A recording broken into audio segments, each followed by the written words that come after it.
operations.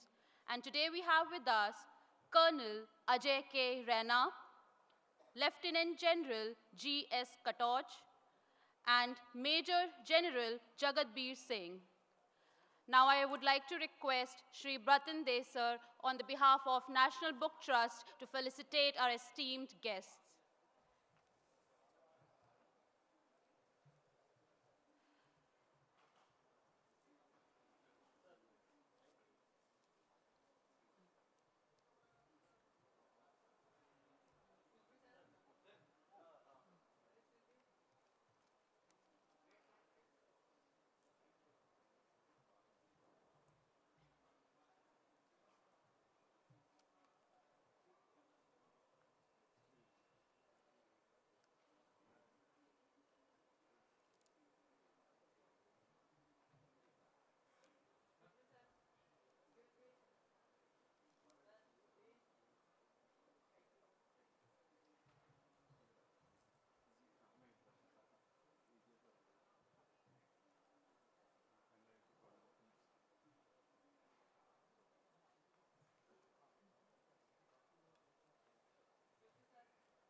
Thank you, sir.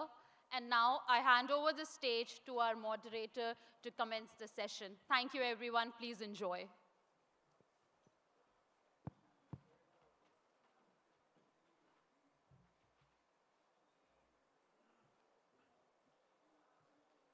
Good morning, ladies and gentlemen.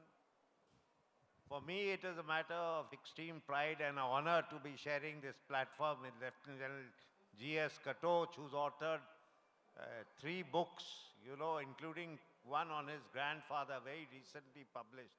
And he's now working on his 4th book, which is the story of General Zorawar Singh.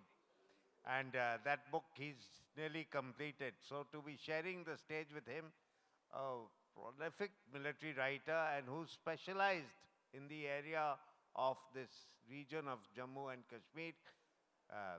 And I'll be talking about his family legacy in that area, which we'll be discussing his book. And also to share the stage with Ajay Raina, who's already written 30 books on this area. Now, Ajay and General Katoch both belong to this region.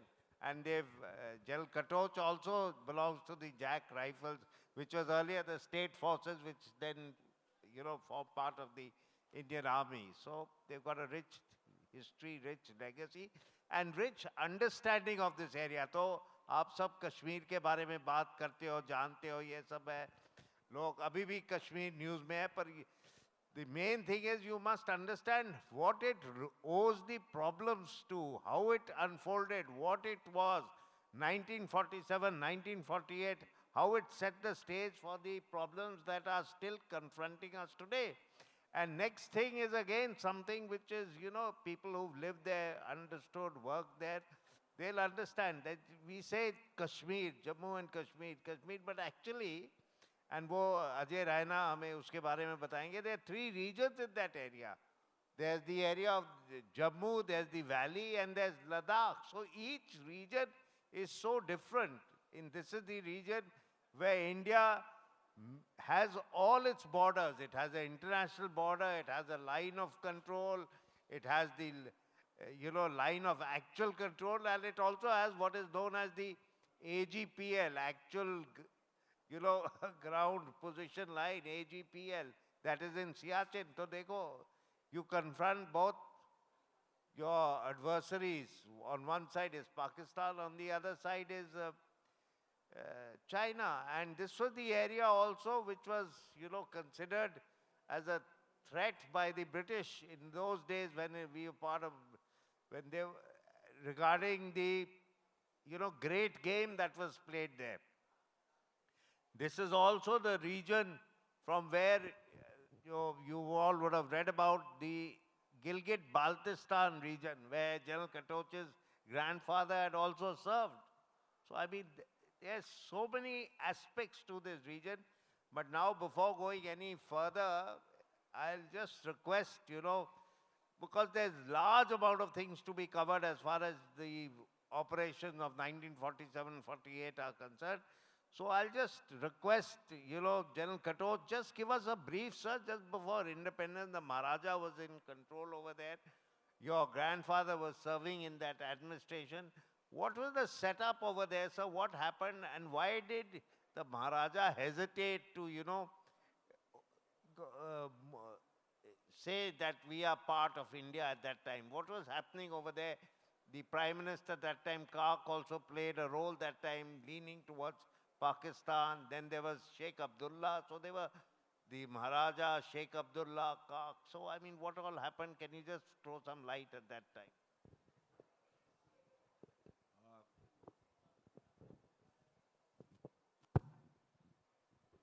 Thank you, Jagatbir, and thank you for giving me an opportunity to come here and speak on the 1947-48 war and share the stage with General Jagatbir and with Colonel Raina, who, of course, as you know, is expert par excellence on the 47-48 war. Now, for those younger lot who are not here, and I will say there would be practically nobody here who was born when this war was fought. Because even I was not born that time. I am 56 born and this war was fought in 47-48. So it was the first war that India fought. And the first of the wars that India and Pakistan fought. And after that, a number of wars have been fought. And there is a problem, you all are aware of that. But why did this problem arise? The roots of that lie in the India Independence Act, which the British had brought in. Now, when earlier in 1930s, 31, 32, the round table conferences had taken place in UK, where the British, in order to give more, you can say, more independence to India, had proposed certain things. And we read about it that in that conference, there were a number of major princely states where the kings had also gone there. Maharaja Hari Singh of J&K had also gone for the round table conference. And we read about it that he had spoken about it that we should get independence. Well, yes, he had spoken about it that we should get independence. But at that particular point of time, the concept, the proposal that the British had put forward was for a federation in which the parts which were British India, core British India, they would be, that would be the central government, and the princely states, 532 or so, which were there, would have an option to either join the new federation totally or to retain their independence and join as federated units. So if the Maharaja said that he wanted Indian independence, he wanted to remain as a federated unit, and almost all the Rajas, Maharajas wanted that. So it would be wrong to say, as a historian, it would be wrong for me to say that the Maharaja said that he wanted India to be independent and he wanted Jammu and Kashmir to be a part of independent India. He wanted Jammu and Kashmir to be a federated state of India. Now, that is how the situation kept on going, but thereafter the Second World War started and the British put this thing on the back burner. So they wouldn't talk about it. And after the Second World War ended and Britain had come out of it as a much weaker country, and there was a wave of, you can say, nationalism sweeping the country, and there was a wave of having democratic countries sweeping the world, which was primarily driven by the United States of America. So the British were also forced that they should give independence to India. And in the process of giving independence, by the time, I mean, it's a very big subject, but the Muslim League had come out as a voice of the Muslims and they wanted a separate country. And eventually that is what was agreed to, that there would be a country with a central government and 3 federated zones. there would be Zone A, Zone B, and Zone C. Zone A would be what is now Pakistan, Zone B would be what is now India, and Zone C would be what is Bangladesh. That was the proposal. But eventually it could not turn out that way. And over a period of time, Zone A and C became one country, Pakistan, and Zone B became India. And eventually, as you have seen in history, finally Zone A, B, C are now separate countries. So now at that particular point of time, the British had given a proposal to the princely states that either you can join India or you can join Pakistan. And it was not very clearly spelled out, but their option was given also that there can be a special arrangement which you can call independence.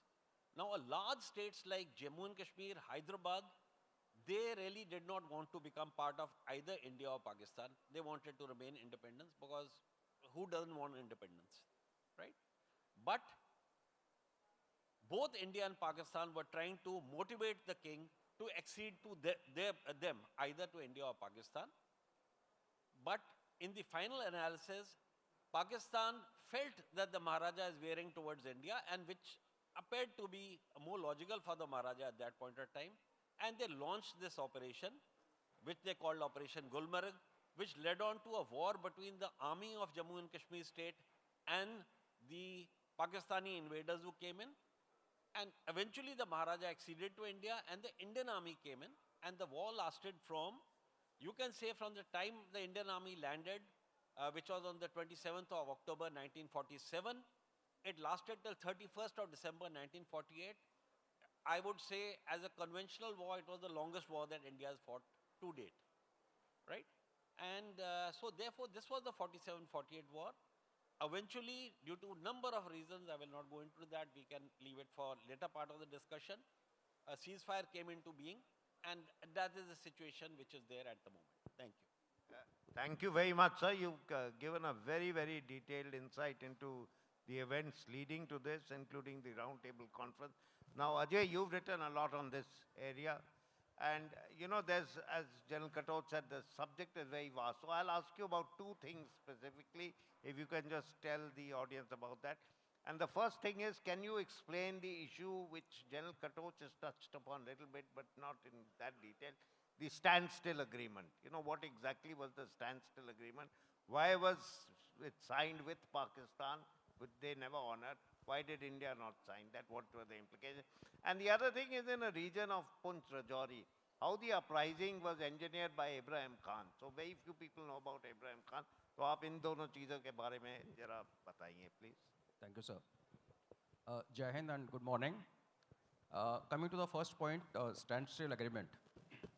So when Indian Independence Act was passed by British Parliament in June, first week of June 47, there was a provision which said that since time was only, see, the act is being passed in June. The so-called independence was to happen in August, which was, we all know, was rescheduled from 48 to back to 47. So there was a provision kept that till the time states fully accede to either country, there will be provision under which the relationship of new princely states with new countries will follow the pattern they had with the British. So like Jammu and Kashmir had some certain relationship with the British. So after British would have left on 15th August, the state relationship of Jammu and Kashmir state would have followed similar pattern with new state of India or Pakistan, whichever they wanted. So this was a time given for basically for negotiations and settling your own things. So and one thing I'll just add that there's a record today. Earlier it was not there, thanks to Pandit Nehru, who actually said it in Parliament in 1954. That Maharaja Hari Singh actually sent his Deputy Prime Minister to Delhi to open negotiations in the middle of July 47. And the approach from Delhi side was that firstly release Sheikh Abdullah and then you come and talk to us. So that's another part of history which you must know. Much was happening beyond what we could see. Anyways, on 12th of August, that is 5 days before independence, Jammu and Kashmir Maharaja offered instrument of this standstill instrument both to Delhi and Karachi. Capital of Pakistan that time was Karachi, upcoming Pakistan. So Jinnah accepted it straight away. And Jammu and Kashmir was actually dependent on upcoming Pakistan because the road connectivity to Jammu was via Sialkot. There was no bridge over Ravi River, which flows between today's J&K and Punjab, and rail link again via Sialkot, and Kashmir was connected through what you call Abbottabad, Muzaffarabad, that axis. So dependence of Jammu and Kashmir on Pakistan was very heavy. Our trucks were already there in Pakistan to pick up salt and other commodities for upcoming winters. Money already paid, something which you saw in Venezuela. Chinese already paid for oil and Trump took away that oil. That Jinnah also did same thing later. Delhi didn't respond.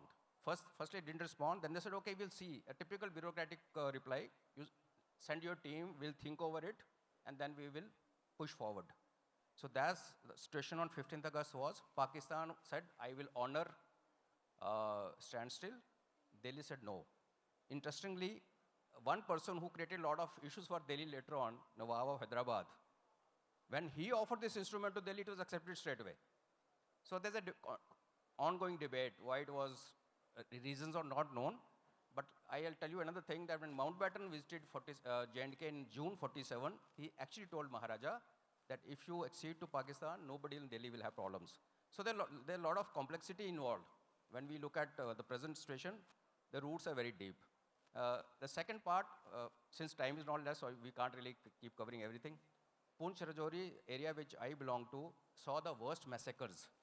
The massacre in Baramulla, actually if you go into detail, the town with population of 15,000, already half of it was vacated. And later on when they came in, there's a story of nuns being raped and nothing that kind happened. Nuns were killed, yes. Convents raided, yes. You must read a book called Mission Kashmir by Andrew Whitehead. He has a first-hand account of the father of the church and the superior, sister superior of the church, mother superior of the church. Anyway, so in Rajouri and Poonch, in Mirpur, 2 nights, 18,000 people slaughtered. Rajouri, 3 days, 30,000 people made to stand and slaughtered with swords. Those things never came into limelight because focus remained on Kashmir. Jammu and Kashmir was actually invaded on night of 8th and 9th October 1947, not on 22nd October, which people generally believe. Because, like I said, historians, writers, politicians, everybody kept on looking in Kashmir. Even today, look at Kashmir only. But actual things started in Fort Awan in Poonch on the night of 8th and 9th October. And before that, between Kathua and Jammu, this road stretch which you travel today while you're going from Pathankot to Vaishno Devi or Katra, wherever you want to go, the whole area was under continuous night raids from the month of September. But those were raids. They'll come, pick up cattle, pick up crops, and at times take away ladies and go back. So those were not taken as invasion. Invasion was when they came and sat. That happened on 8th and 9th October. So story of Rajouri Poonch is very few people. I'm fortunate enough that I've written about it. Only a couple of books have been written. If you have time and patience, I think books are on display, you can read. It's a long story. But yeah, a lot happened that side, south of Pir Panjal. Yeah, thank you, Ajay. You've given an insight into the standstill agreement as well as the issue of Rajouri and Poonch and how it started from there. He's very rightly brought out. You see, you talk of 26th October because that is the date the Indian Army landed.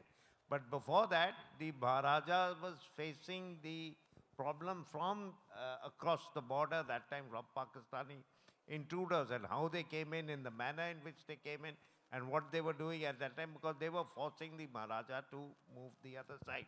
Now, General Katoch's grandfather was the Prime Minister for a short time under the Maharaja during this turbulent period. He took over from Kak, Pandit Kak at that time, who had a British wife, and Kak was leaning towards Pakistan. And then Sir's grandfather handed over to Mahajan, the Justice Mahajan, who again there's a long story of how he was asked to leave the judicial service and come and become the Prime Minister of Pakistan. So Sir's book covers, you know, this journey when his grandfather leaves Srinagar and for Jammu, and on the way he keeps remembering different parts of his life in the service of, you know, Jammu and Kashmir that time. And incidentally, again a fact which most of you may not be aware of now is that his uncle, his father's eldest brother, was at that time sent by the Indian Army as a liaison officer with the Jammu and Kashmir government to the Maharaja. And at that time, he was a Lieutenant Colonel Kashmir Singh Katoch, and in 1965 war, he was the corps commander of 15 Corps, later on rose to become the vice chief. So, sir, can you just throw some light on this period, sir, of your grandfather, of that crucial period, and what advice was he giving the Maharaja? What was going on in the Maharaja's mind? What was the, intrigues at that time? Because you see, the Maharaja's court also was consisted of, Dogras as well as Muslims, from that area. And the Dogras were also some from Himachal, some over there were from the Jammu region, Rajouri region. So what was happening that time, sir? And how was this being balanced with the immense pressure at that time? Okay, I'll just try to answer that. Firstly, of course, my grandfather, he had served in Jammu and Kashmir state as army minister, revenue minister, finance minister, and retired sometime in mid-30s. And thereafter, he was involved in some form or the other with Jammu and Kashmir state. And on the 12th of August 1947, the Maharaja of Jammu and Kashmir, he dismissed his complete government because the Prime Minister at that time, Pandit Ramchandra Kak, he felt was more inclined towards Kashmir, acceding to Pakistan. And the reason for that was not that Ramchandra Kak was pro-Pakistan, but Pakistan was offering a better deal to Jammu and Kashmir. They were offering that, you'll be almost independent and things will be in the manner as they were existing between the British and Jammu and Kashmir state. The same things will continue as they are existing between Pakistan and Jammu and Kashmir. Now, as far as India was concerned, India was not really offering the same terms for the reason that India believed more in democracy, and there was a democratic sort of movement which had come up in Kashmir Valley with Sheikh Abdullah, and Pandit Nehru had a very good relation, good equation with Sheikh Abdullah. So all along, General Jagatpir has also said, and Colonel Raina has also mentioned, that the Indian government, why they did not sign the standstill agreement was because they said, no, you first release Sheikh Abdullah, whom the Maharaja had imprisoned, or they said, you get Sheikh Abdullah's concurrence first. Now, that sort of thing, Pakistan was not saying. What they would have done eventually, we don't know. But at that point of time, they were not saying, and therefore Ramchandra Kak was a little more inclined. So the Maharaja sacked his government, and he asked my grandfather to come in as the Prime Minister till such time a Prime Minister could be appointed who would be acceptable to J&K state as well as, you could say, to India also. And so from 12th August, my grandfather became the Prime Minister, and he remained the Prime Minister till 15th October when the next Prime Minister came in. Now, when my grandfather became the Prime Minister on 12th August 1947, the same day, Jammu and Kashmir state sent off these letters to both India and Pakistan requesting for the standstill agreement about which we have spoken about, which obviously means that Jammu and Kashmir state was already thinking on these lines. They had kept the letters ready. They were just waiting to send it off as soon as the Prime Minister changes. And of course, Pakistan accepted it straight away, but later on, as things went on, by September, they had stopped really honoring the standstill agreement, and Jammu and Kashmir state was effectively under an embargo. There was shortage of food, there was shortage of fuel. All the armament depots with which the Jammu and Kashmir state forces were armed had gone into Pakistan because the Jammu and Kashmir state army was maintained from the area of Peshawar. And that's an eye-opener that at that point of time in August, Jammu and Kashmir army consisted of 6 battalions of infantry, no artillery, because the artillery units, 2 of them had been disbanded by the British and included into the British Indian Army, and they had 1 cavalry regiment of horses. And we were talking about the area of, Colonel Raina mentioned that the raids had started off in the area between Kathua to Akhnur, you can say. Those raids that started off, and to counter those raids, there was only 1 infantry battalion of the Jammu and Kashmir state forces which was deployed all the way from Kathua, that means the Ravi River, till from the Ravi River till the Chenab River, there was only one infantry battalion and about 2 squadrons of horsed cavalry, horses.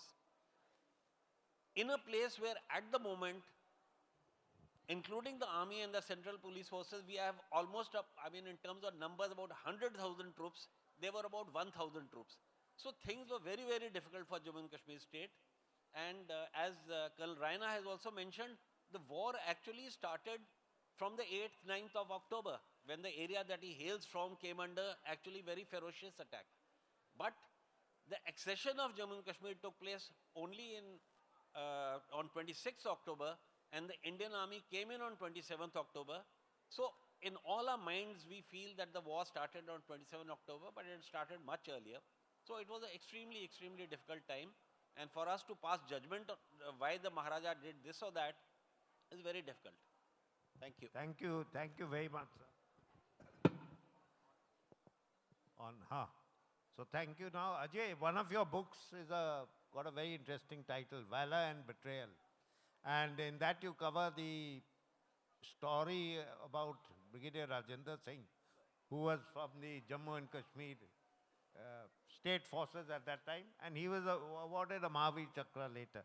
So can you just tell the audience about these 2 words and about Brigadier Rajendra Singh and where he moved, what he did, and what was his role in, delaying the infiltration column?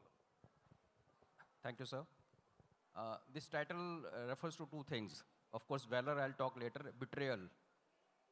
There was a battalion of state forces, Fort Jackrif, which had its lineage going right back to General Zorawar's time, General Zorawar Singh, who went to Tibet. So that battalion had 2 companies which were Muslim, Punche Muslims, and 2 companies of Hindus, Gorkhas, Dogras, Sikhs, everybody.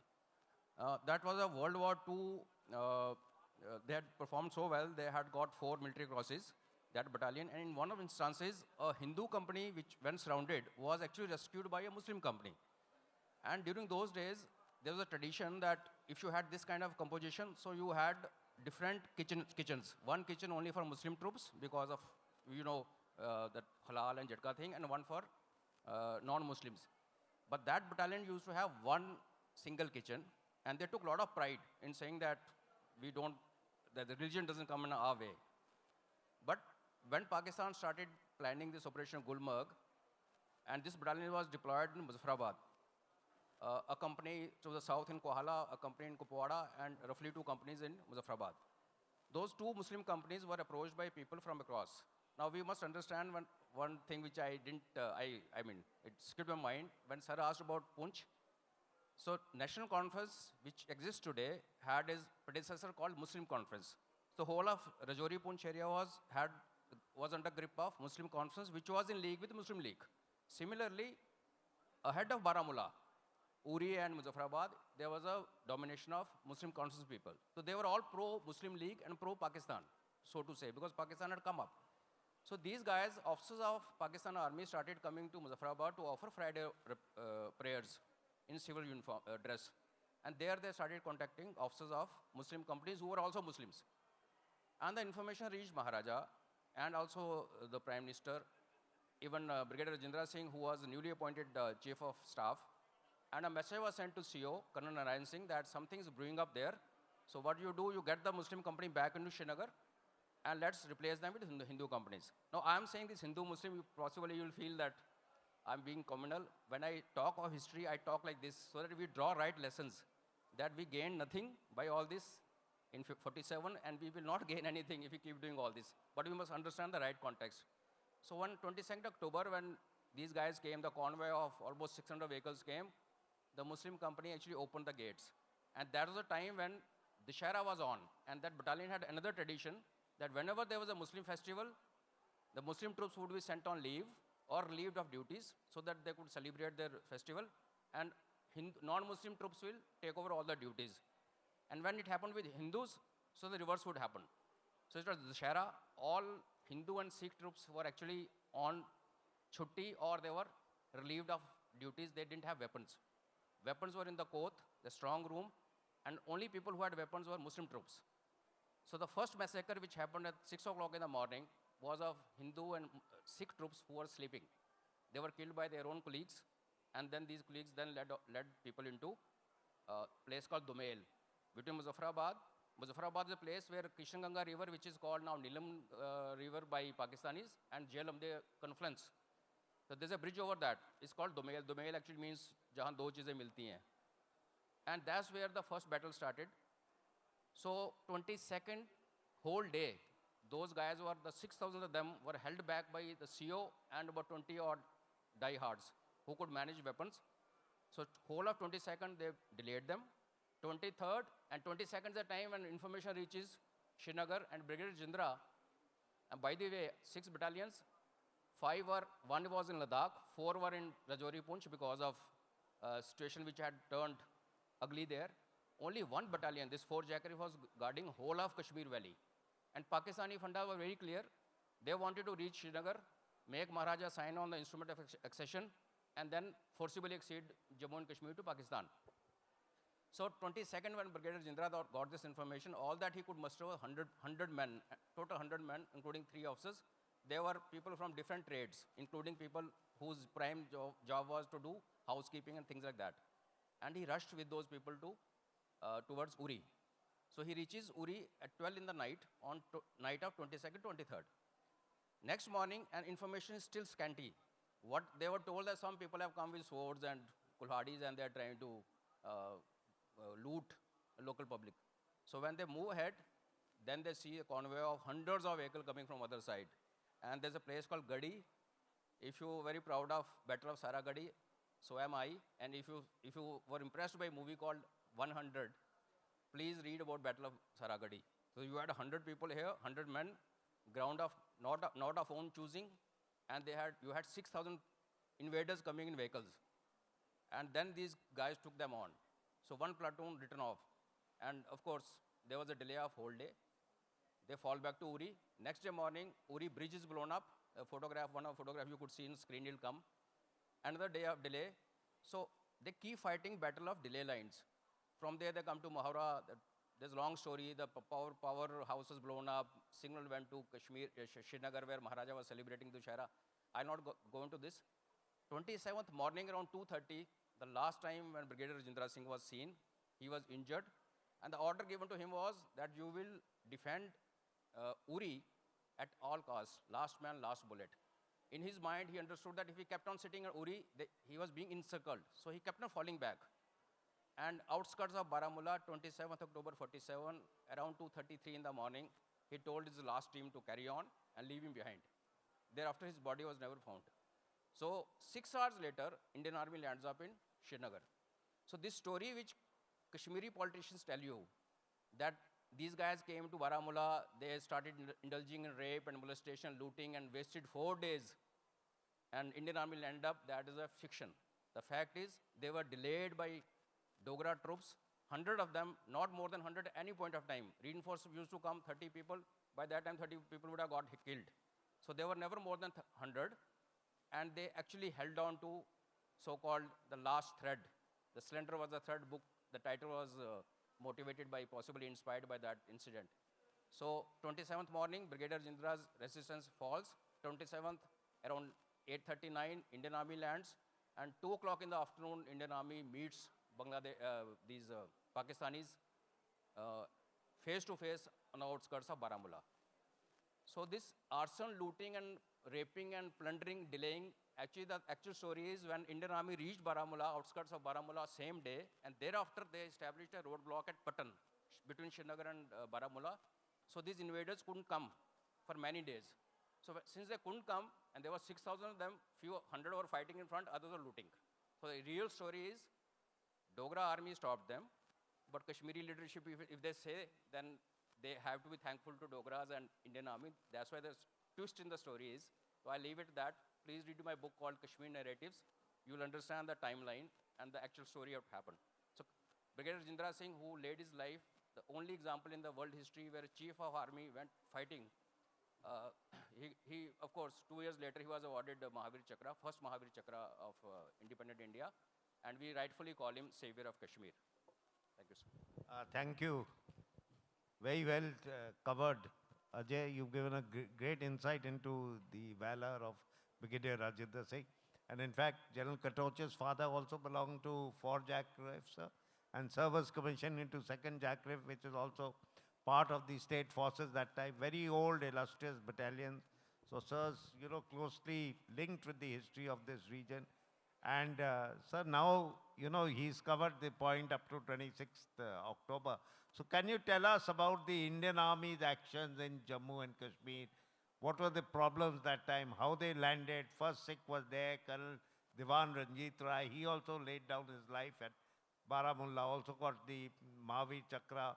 Major Somnath Sharma landed with 4 Kamau the following day. The Battle of Badgam, he got the Paramveer Chakra. So can you just tell us about this, how they saved Srinagar that time, how the Indian Army came in, and where we stand today? Okay, I'll try to make it as brief as possible because otherwise, like I told you, it is the longest war that India has fought. So difficult to compress it, but as brief as possible. From the time that the Indian Army landed in Kashmir on 27th of October, the first battalion which landed was 1st Sikh. And the reason why 1st Sikh had to be brought in was because 1st Sikh was located that time here in the area of Gurgaon, trying to, in aid of civil authorities, because that time there was a lot of looting and killing and Hindu-Muslim riots and things like that. So 1st Sikh, which was at Dehradun in Clement Town, was brought in here, and they were deployed in Gurgaon district. Gurgaon district that time was very, very big. So in a great hurry, 1st Sikh was gathered together because the British had said that no British officer will fight either from the Indian side or from the Pakistani side, because that would be obviously, very incongruous. So the battalion which was actually immediately available was 15GR, First 5 Gurkhas, which was in Red Fort. Located in Red Fort, also in aid to civil authorities, but their commanding officer was still a British officer. And I mean, many people may not know that the Gorkha battalions that we have, till independence, did not have a single Indian officer or They were only British officers because the Gorkha regiment was a result of a treaty between England and Nepal. So one of the points of the treaty was that all the officers will be British only. So 15GR did not have a Indian CO, so 15GR could not go. 1 Sikh, the Indian CO had, in any case they had an Indian CO, and the new CO had just taken over, Lieutenant Colonel Diwan Ranjit Rai. And 1 Sikh was the one thereafter which was flown in. They didn't even have enough strength actually, 1 Sikh, because they were spread all over Gurgaon. They couldn't be gathered in time. And therefore, 1 battery of artillery and infantry role was also sent along with them, that is 13 Field Regiment. And so this was the first battalion. It was to be followed by 161 Infantry Brigade. So 161 Infantry Brigade was tasked to go to the Kashmir Valley, and 50 Parachute Brigade was to come south of the Pir Panjal. That means to the areas of Rajouri, Punj, this particular area. Now 161 Brigade, the brigade commander was of course again from my clan. He was Brigadier J.C. Katoch, General P.C. Katoch's father. P.C. Katoch's father was the brigade commander. He had just taken over the brigade, but within 2 days of landing on 29th, he got a bullet injury and therefore he was evacuated. And then Brigadier Sen took over the brigade. LP Sen took over the brigade. Now, he has already mentioned that the Indian Army, after they came in, they went up to Baramulla. Now, logically, they should have continued and pushed onward towards, towards Muzaffarabad and cleared the whole area, and which they could have done at that time. But at that time, a very critical situation had developed in the area that Colonel Raina belongs to, and he's talking about Poonch. And as he has told you, the war in the Poonch sector had started, or the Mirpur Poonch sector had started much earlier, on the 8th of August, and only the J&K state forces were fighting that. So Poonch was besieged. There was a place called Kotli which was besieged. Mirpur was almost gone. So there was a very critical situation there, especially as far as Poonch was concerned, because Poonch, there were almost about 10,000 refugees inside Poonch, and there were 2 understrength state forces battalions which were there, trying to hold on to Poonch. There was one Indian Army battalion, which had just been, inducted there, only part of it. And therefore, since the situation was critical, and 50 para brigade was tasked to go from the Jammu area towards Poonch, and 161 brigade was told to stop at Uri and first try to send one battalion towards Poonch to relieve Poonch because the situation was critical there. Now people of course say that why didn't the Indian Army continue towards Muzaffarabad? But the powers that be that time took a decision, maybe it was more political also, that we can't let say 10,000 refugees be massacred out there. And like Colonel Raina said, that time there were a whole lot of massacres going on there. Now, thereafter the war continued here, Poonch was relieved, 50 para brigade came up, Brigadier Osman was their brigade commander who died later on in the operations, very brave man, he also got a Mahavir Chakra. So the war, if you have to break it into parts, the first part, you come to the Kashmir Valley, 27 October, up to Uri. Second part, you can say, is Poonch, the war around Poonch, and Poonch took a long time to get relieved. It remained under siege for almost 1 year. And thereafter, the war went towards the Poonch side. The battles of Naushera, Jhangar, that area were fought. And thereafter, the war shifted up north, because when the Pakistani realized that they are not making any more progress towards these sides, they knew that up Ladakh was lying bare. And the Gilgit scouts, there were a lot of photographs you had seen there, they had revolted.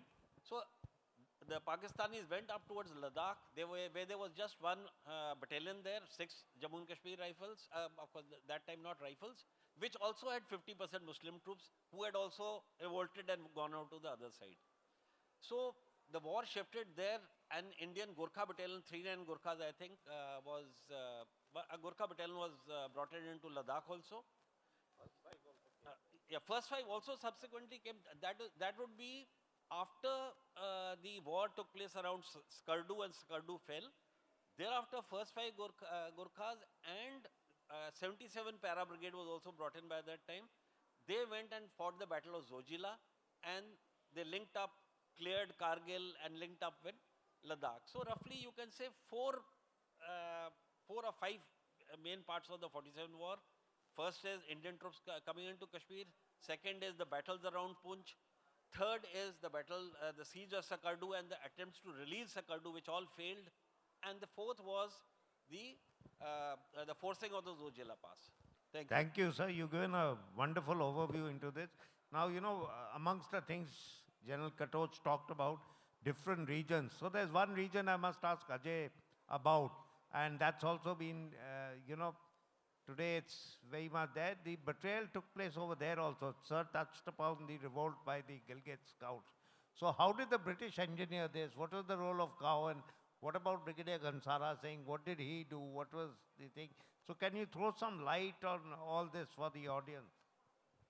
Sure, sir.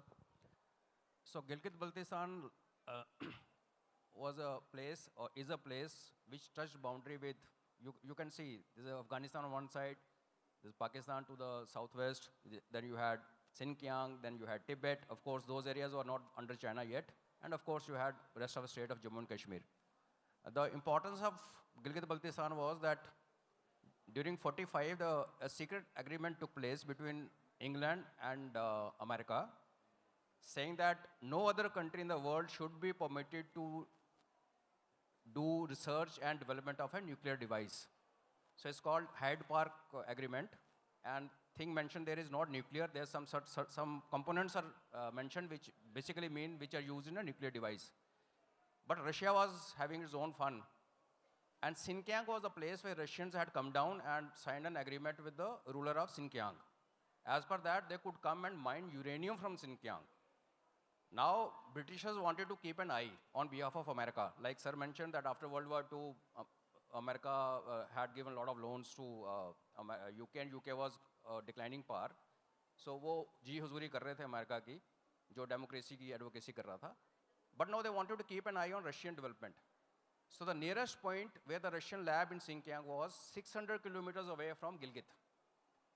Now there were two options. They could fly aircraft on top of the testing site and then study the particles on the body of the aircraft, or they could do something else to monitor. So they set up a earthquake monitoring station in Gilgit, which could study the moment of the whatever the shocks which come after nuclear test. That's how the monitor. So it was so vital. So while people say great game got over in 1905, 1906, for us, the great game continued, and partition was part of that game plan. So what happened in Gilgit was, while all these Lashkars came into Kashmir, 6,000 of them, Rajouri, Poonch, 10,000 of them, nobody went to Gilgit-Baltistan. So it was a prime place for British. In any case, Operation Gulmarg, which General Katoch was referring, was planned and signed by British Chief of Pakistan Army. And there was another operation called Operation Datta Khel, which was launched in or executed in Gilgit. So there was an officer called William Brown, British Army officer, who had a tenure with Gilgit Scouts. Gilgit Scouts were local militia, and he had come back as CO. So look at the plot the British played. This guy, at the time of independence partition, he said, I want to resign from British Army and I'll serve Maharaja of Jammu and Kashmir. So in those days, British Army always thought themselves the best of the world. They were the most superior, self-styled. No officer was expected to resign King's commission and come back to a princely state. But this was a part of ploy. So when Brigadier Gansar Singh, who was sent as governor to take over Gilgit, in front of him, he took an oath. And the oath was on a Bible wrapped in a piece of cloth. In his biography, he writes, there was no Bible, it was Oxford University dictionary. So this guy took oath on Oxford dictionary and said, Maharaja ke liye main loyal rahunga, main kasam khaunga, whatever. And at the given point of time, he incited people, because Gilgit Scouts were all local Muslims. Gilgit, same guys who came in Kargil, most of them, Northern Light Infantry. So they staged a revolt. Brigadier Gansar was arrested. And 6 Jackrif had, again, half of them were Muslim troops, and half of 6 who were yet to fire. They were recruits. And when the Skardu thing happened, now it's a long story. I'll just tell you the final thing. When the Skardu fell, after almost 6 months of siege, the message from Chitral to GHQ of Pakistan was, all Sikhs killed, all women raped. This is the legacy of Pakistan Army. So when you hear they come and cut throat of our soldiers, don't be shocked. This is how they are. And that's what they are doing to their own people in Balochistan and elsewhere. So this was, Gilgit was handed over by British to Pakistan on a platter, without even a single Pakistani soldier ever reaching Gilgit before Gilgit fell from out of control of J&K. Thank you, Ajay. You've covered that. Sir, your grandfather was served in Gilgit, and he was responsible for a lot of the administrative reforms that took place. So can you just throw a bit of light on the issue of Skardu and the fall of Skardu? Okay, I mentioned that one part of the theatre where the war took place was Skardu. Now, something about the Jammu and Kashmir army, that when India became independent, that means 1947. In 1947, the Jammu and Kashmir army was about 6 battalions of infantry and 1 regiment of horse cavalry, Ghodo ki cavalry. But because till June 1947, like I mentioned earlier, the Maharaja of Kashmir, like all the other kings in India, felt that they will be living as states suzerain to the, the country of India, which was not even known whether it will be partitioned or not. They said one India will be there and the states will be, they will be protected by this particular, the way the British were protecting the princely states, they will be protected. Now, in talking in terms of the present context, if I talk about Europe in the present times, barring even the British army, I will say British army is very, very weak. French army is a little stronger. German army is also, well, not a shadow of what they were earlier. And rest of Europe is very, very weak. Why Europe is weak is because they were always thinking all along that the United States of America is there. If there's any problem, the USA will send its army and protect us. Same was the state with the princely states of India. They knew that if there's a danger to my state, the British will come and protect us. As a result, the state armies were small. They were like auxiliaries to the British Indian Army, but they were small. So the state army was increased during the Second World War because some battalions were given to the British to fight the Second World War. And as soon as the Second World War ended, like Kashmir state had 9 battalions. One battalion was disbanded earlier, about 45, and 2 more battalions were disbanded, so the state had only about 6 battalions left. And suddenly, when in June it was announced that India will be partitioned and we are leaving, the British said we are leaving and going away, the Maharaja quickly started re-raising some battalions. So first 6 battalions were already existing, 7 and 8 were raised just in those couple of months, and thereafter 7 and 8 were raised.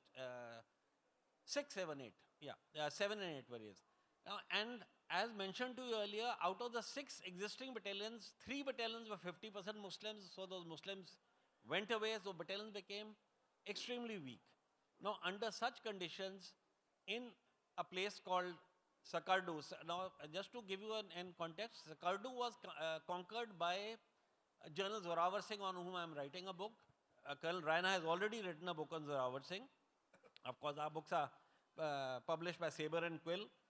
And so the area of Sakardu remained a part of Jammu and Kashmir state even when Gilgit was leased out in 1935 to the British for a period of 60 years.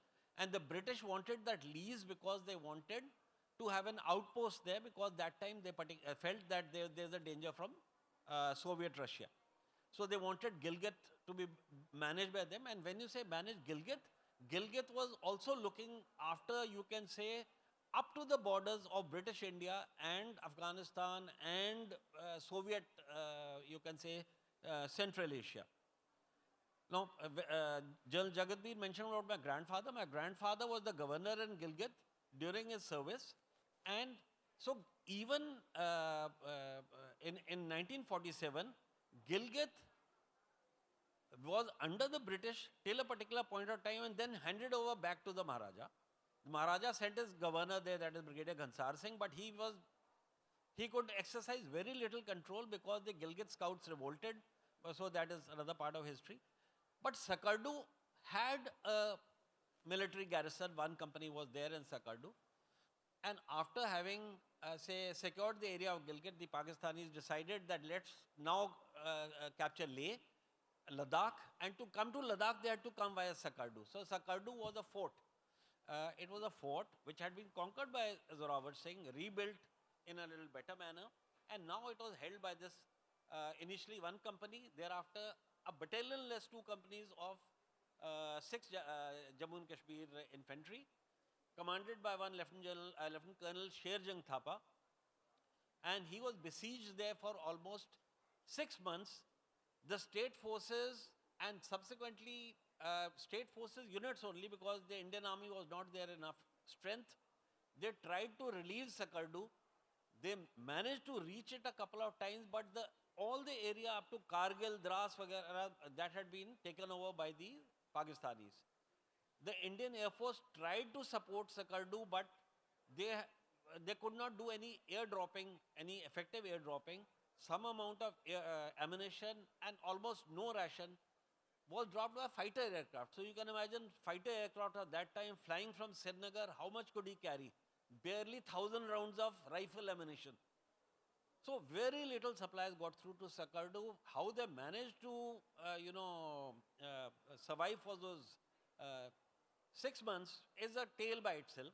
It's a long story. Colonel Raina has, written about it. And it was a very, very heroic fight at Sakardu, but eventually the garrison of Sakardu had to surrender, and Brigadier Sherjung Thapa, that time Colonel Sherjung Thapa, was taken prisoner. He was just saved because the Pakistani Chief of Staff, that time General Messervi, had known him earlier, and he knew that they used to play some games together, football, etc.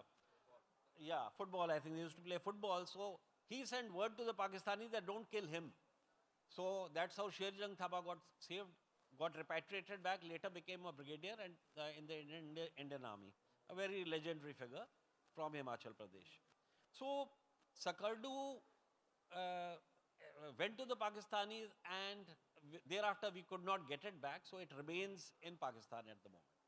Thank you.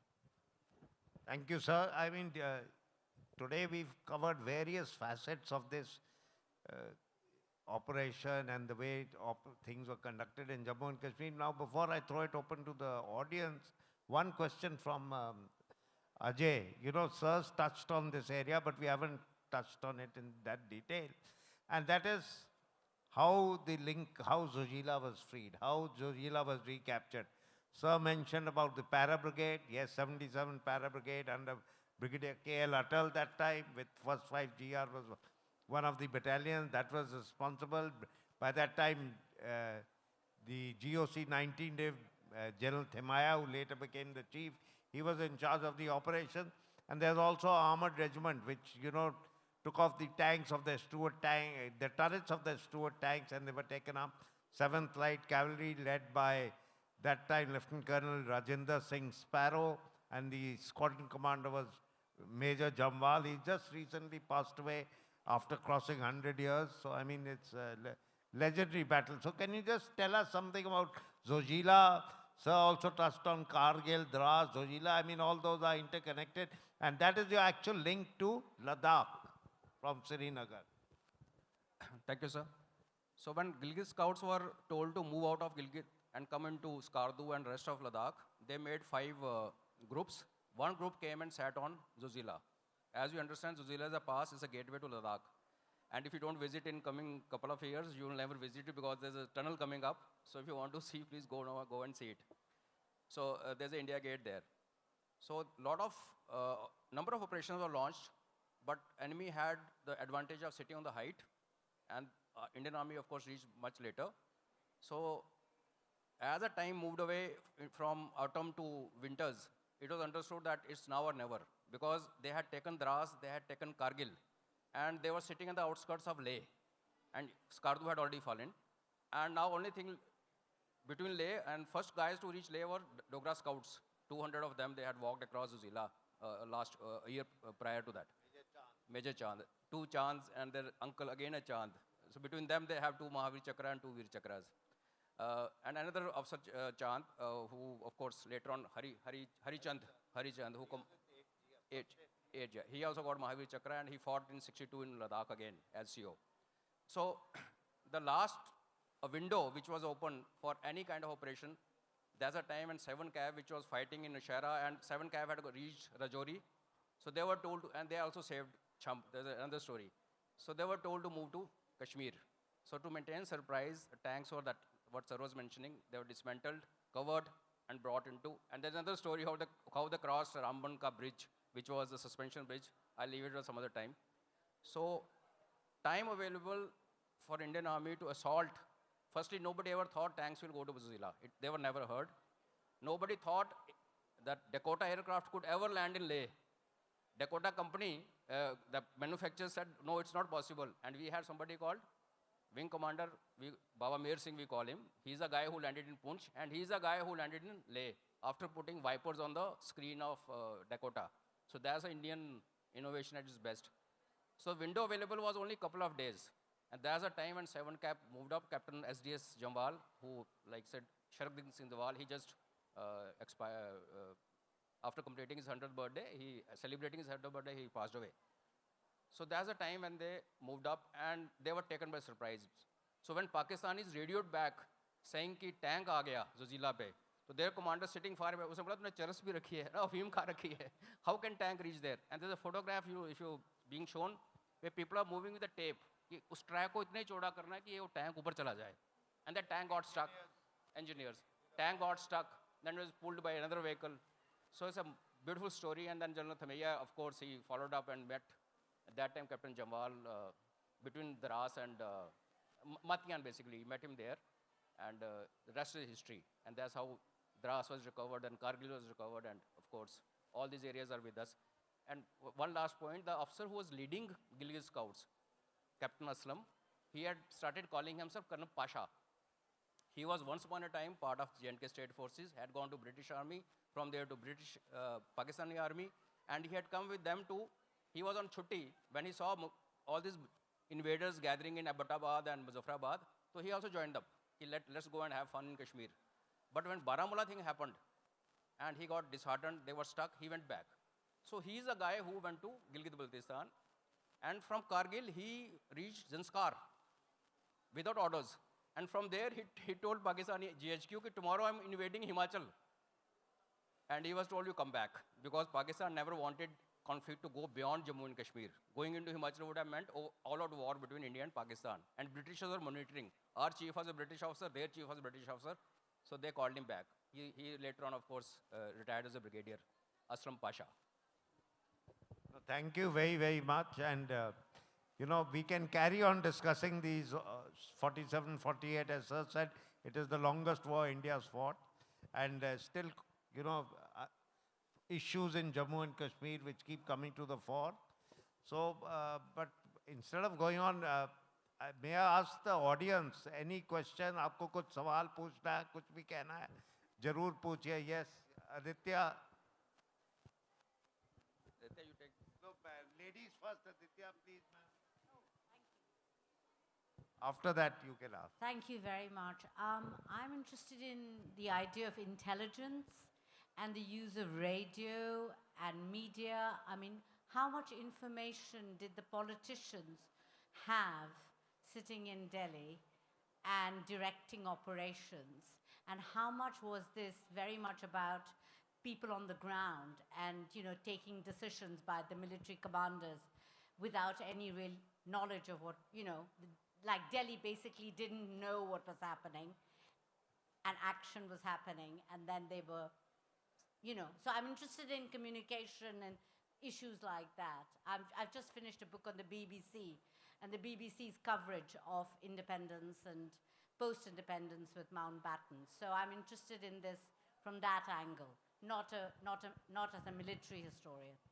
Thank you. That's a very interesting question you've raised, and I'll ask General Katoch to answer it, because to say that, you know, Delhi never knew what was happening, before the troops moved into this area, Delhi had sent a liaison officer, which was his uncle, who later on became the, you know, Lieutenant General in the army. He was the Corps Commander at 15 Corps.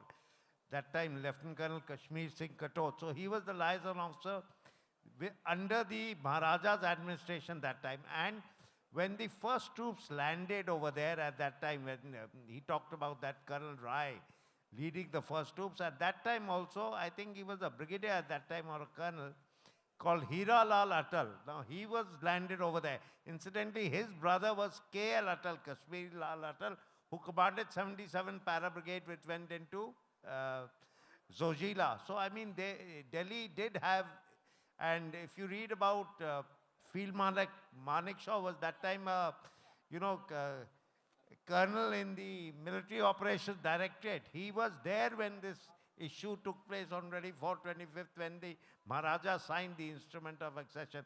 So General Katoch has done a lot of, you know, the research in this area. So may I ask him to cover this? I think it's working.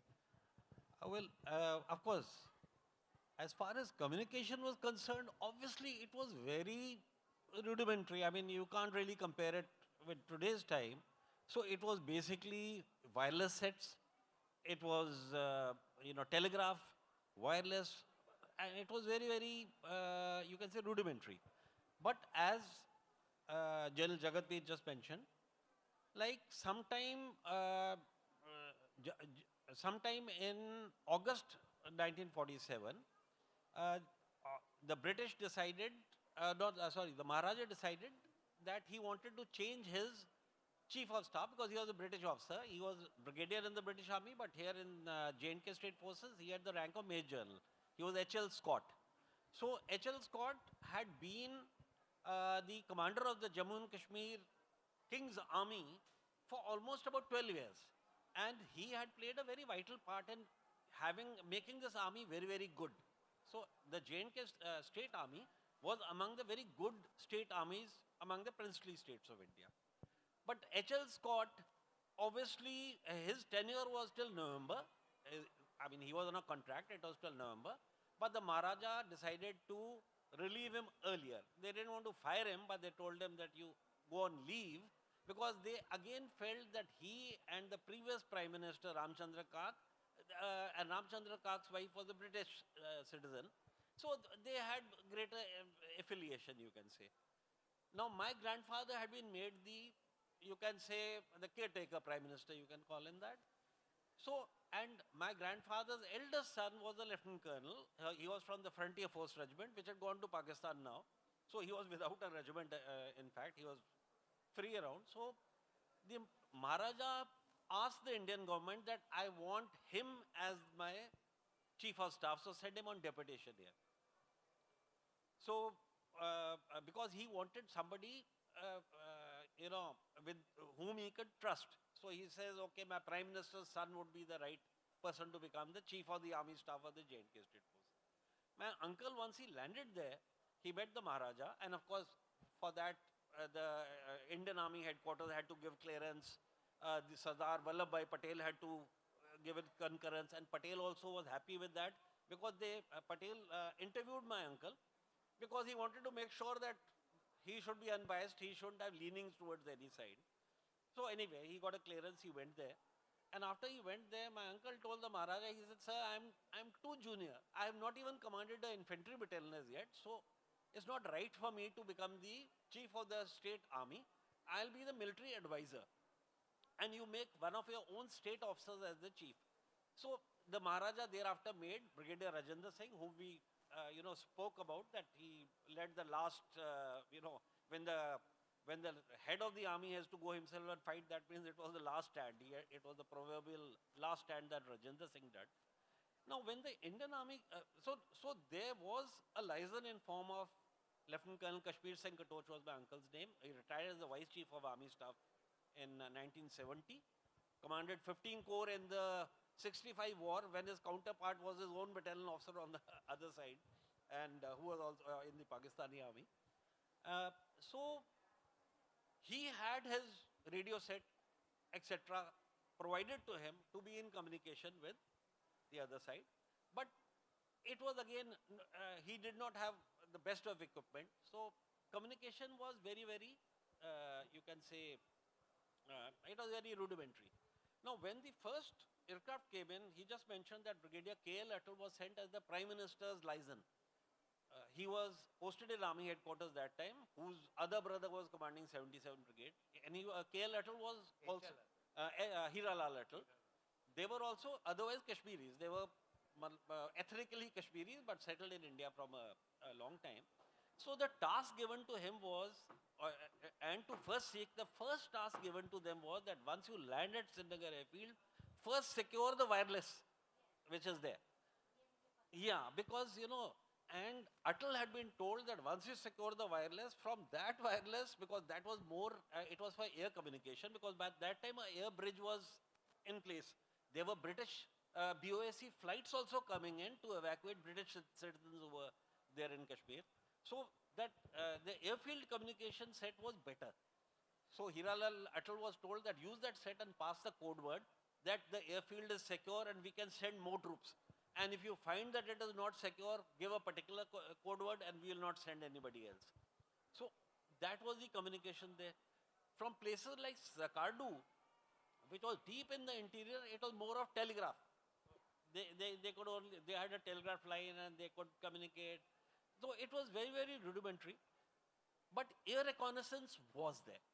There was air reconnaissance before the Indians landed there on 27 October. A day prior, there was an Avro Anson aircraft from Ambala which was sent to carry out a recce of the valley just to see, okay, airfield is safe or not, are there anybody there? I mean, whatever they could find out. So they said, appears to be clear. That sort of thing. So this was the communication. It was basically radio set, liaison officers radio set. And I will not say that it was immediate, information. Maybe people are listening to BBC that time to try to know, because BBC reporters, etc., were there on the ground. They were, I think, staying in Nehru's hotel, if I'm not mistaken. I mean, all the press was there. They were in Nehru's hotel, where they used to get a briefing subsequently as things became a little more settled. So that's it. Thank you. Anything you want to add? Okay, you said non-military, so I tell you non-military thing. There was a radio set in Gilgit, which you could communicate with the rest of the world through Peshawar. It was offered to India. We didn't buy it. Pakistan bought it.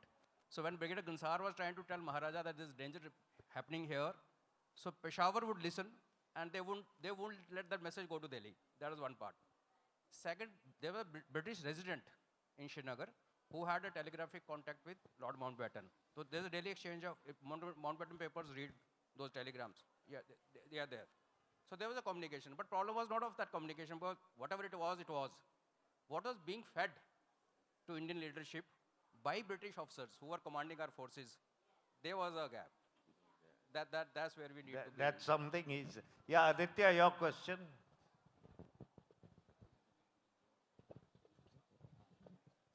So I had a question for General Katoch here. This is building upon what you had said about Brigadier Sherjang Thapa.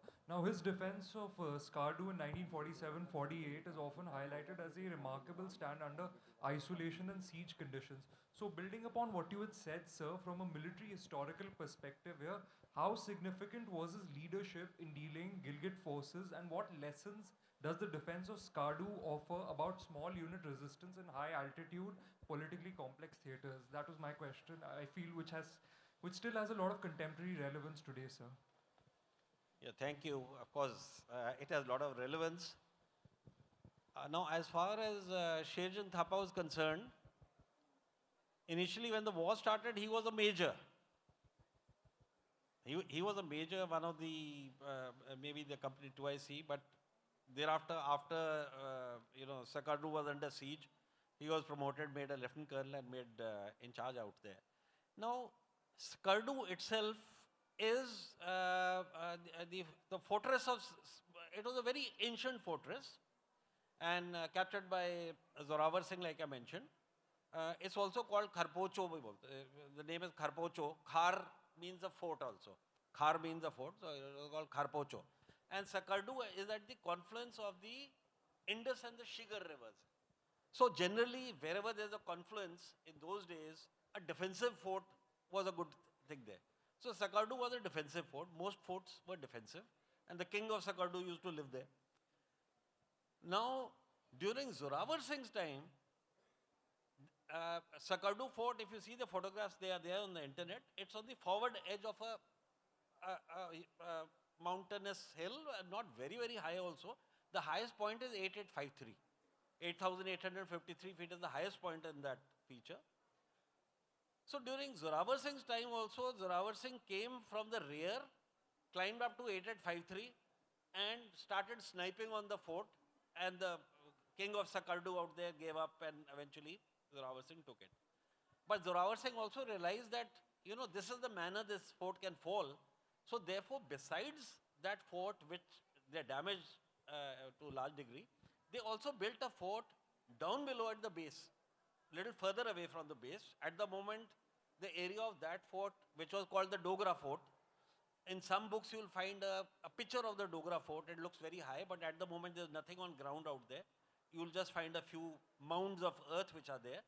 And next to that is the Pakistani cantonment at the moment, because obviously we know the history of cantonments. Jo state forces ka army ka area tha, that has become our cantonment now. So similarly, that has become a Pakistani cantonment. So Sherjang Thapa, when he was doing the defense of Sakardu, he was holding on to the old fort Kharpocho and holding on to the Dogra fort also. So even in Sherjang Thapa's time, the Dogra fort was not in that particular shape. But they had a number of pickets that he had established, protecting the lower part, which was the area of the Sakardu King's Palace. It was called Ranveer Barracks, we bolte the usko. And the upper area. And here also in 47, the Pakistanis, Gilgit Scouts, when they came, they tried to come from the top. And subsequently, they succeeded to some extent, but from 8853, you couldn't really have a clear view of Sakardu. So they had to get closer, and the 6th Jackraft, Sherjang Thapa, the pickets managed to hold out and prevented them from coming closer. So eventually Sakardu did not fall because of an enemy attack or enemy action. They fell because they ran out of anywhere with all to fight. They had refugees also inside, they had rations, they had everything, and Sher Jung Thapa did a tremendous job in keeping the spirit of his men high. Twice the J&K State Forces columns with Indian Army liaison officers, there was a Major Coots, I think, from Rajrif, who was a liaison with the 7 Jammu and Kashmir Infantry, 8 Jammu and Kashmir Infantry columns which tried to reinforce Kardu but failed. But Sher Jung Thapa, in fact, at one point went up to a place called, I think, Tolti or Gol it's called, where the Shyok and the Indus River meet. Right? So he went up to that point, but he had to come back. So, I mean, small unit leadership, keeping the spirits of his men high, and they were basically Sikh troops were there because J&K was Sikh and Muslim at that time. And then, of course, reinforcing troops from 7, 8 Jackraff, Dogras also got inside. But, I mean, it's a tremendous thing, and General Panag has written a very good article on Sher Jung Thapa. You'll find it on the internet somewhere. Very nice one. He's written about the Battle of Sakardu and Sher Jung Thapa. And maybe he may have met him also. I've also met Sher Jung Thapa, by the way. But I met him when he was pretty old. So he was pretty old and I was pretty young. So if I had known that some fine day I'll be talking about Sher Jung Thapa, I would have asked him many more things. But that time I was a second lieutenant and he was a retired brigadier. Thank you. Thank you very much, sir. Yes, sir. Mic, sir, mic, sir. Most of our books are oriented towards an intellectual, or you can say officer cadre of the India. Indian Army, like more of a military history and tactics or what it was used. Most of the time I have been sitting here for last. So I am hearing the tactical part of it and how the operation went about. My request, what about the civilians? They have no clues. Number one, language restricted only to the English, most of the books. Our audience, or you can say, you can see people around, most of them may not understand, they may look for Hindustani, may not be pure Hindi. Either the books are in English or somebody has written is a pure Hindi, which is 90% may not understand.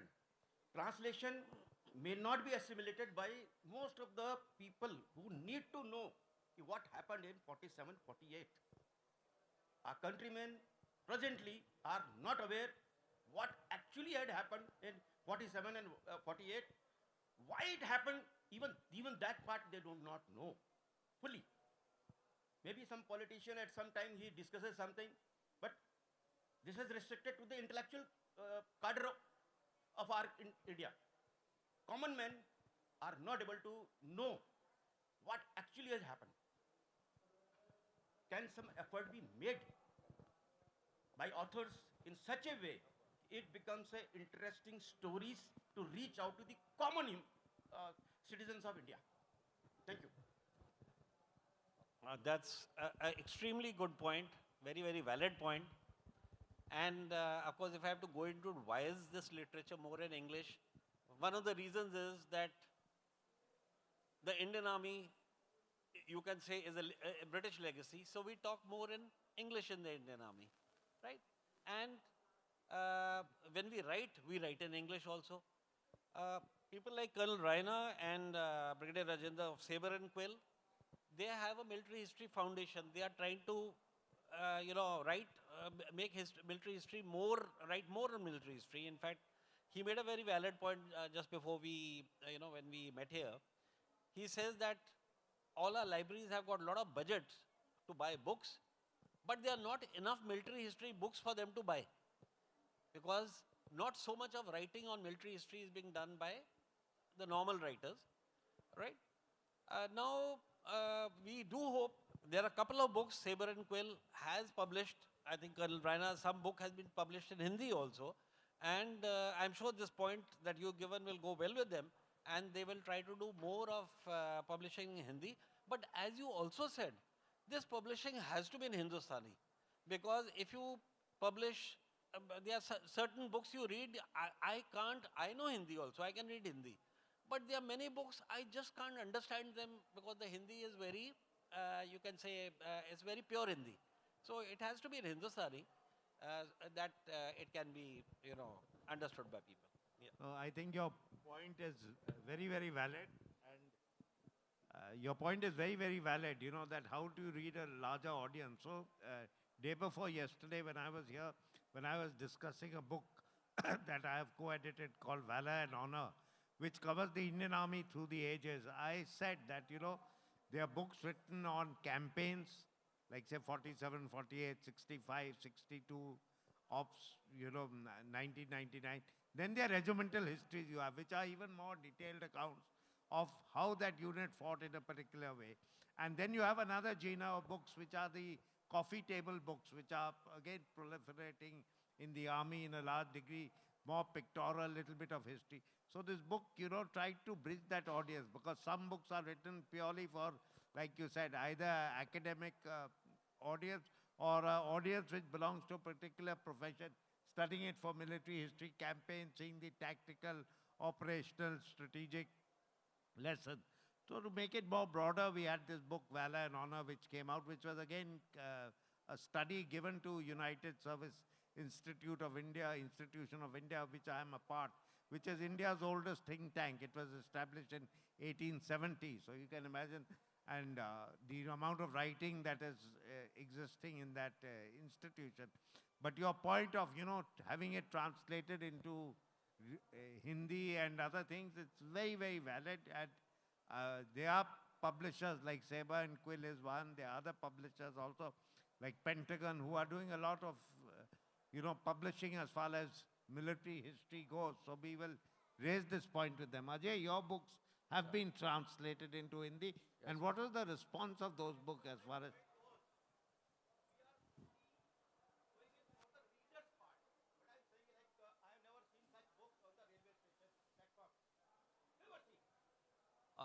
I'll reply to that. You're right, sir. My issue is not only making the book available. Second is, it should be made available at a places where common man goes. Amazon, everybody is not interested. So And your 90% point is of that the these books authors, should be... 90% of are safe. They don't have a show window to show to the world where the book is lying. Yeah, so that's a issue which I'll ask the publisher to cover. They don't But have, let Ajay most of the cover this. publishers, they don't have. Yeah. Very few have their distribution system. Okay, thank you, thank you. I'll respond, sir. So we have this Military History Research Foundation, which is self-funded. We don't take any donations. And we are now translating our books into Hindi. But more than Hindi, sir, I'll tell you Hindustani. The point is, if you give a translated book to a normal youngster, military history, hardcore, like I have written these books, they don't read it. Because they don't like it. It's like somebody telling me to read something about a subject which I don't like. So we've taken a step further. We are fictionalizing these books now as in stories. With 99%.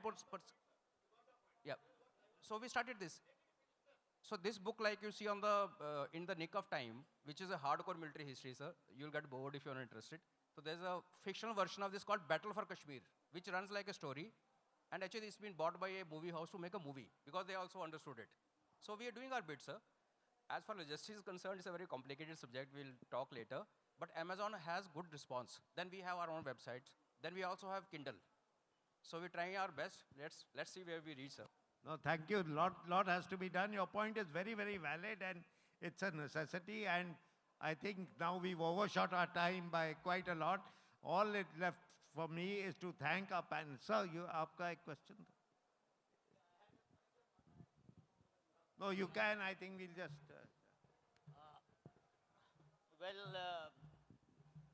First of all, thank you very much for putting great deal of light on some of the subjects, some of the issues that you have covered. And Kashmir, succession, and the war before that, or what happened in 1946, it's a complicated issue, and I definitely had different opinion. I still have that different opinion on some of the things that you people said here.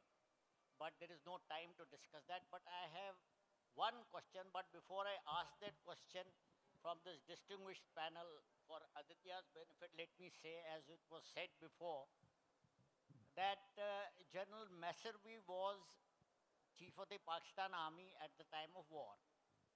General Messervy was adjutant of the battalion where Sherjang Thapa, Brigadier Sherjang Thapa was a Jawan, and he was an important member of the hockey team of the battalion. And it was General Messervy who, as adjutant, had inspired Sherjang Thapa to apply for commission, and he got commission, and Sherjang Thapa was indebted to him. And that is how he got saved, as was General Jamal correctly said. Now, I have one simple question, and I would request that I be given an individual opinion by each one of you, because you are the ones who know this subject. On which date and where, because there are rival versions of history at that particular time, on which date and where was the instrument of accession signed by Maharaja? This is my specific question. Sir, can I repeat my question again? Okay, that's my question.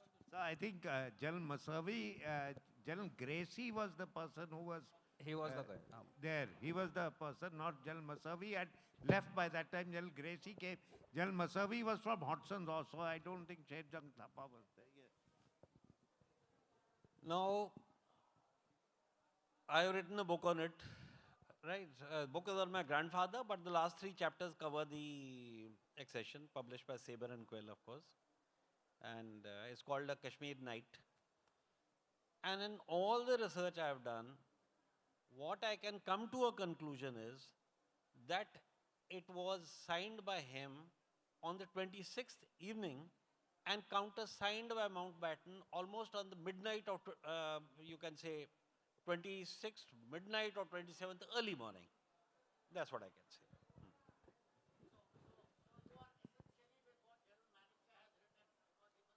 Yeah, yes. Sir, the version probably you're referring to is which comes from Pakistan. So with the claim it was never signed. So we got hold of the pilot's logbook of 26th when he brought VP Menon and Colonel Manik Shah back to Srinagar. So that manifest we have copy. And secondly, the draftsman who typed it, he's no more. His grandson is a good friend. So it happened on 26th of when Maharaja said, I'm going out to sleep, nobody comes, shoot me in sleep. So that's what we believe, and we have evidence to support that. So thank you very much, and I thank my panelists once again. And more than that, I thank the audience for listening and for these wonderful questions you asked. Thank you, and Jai Hind.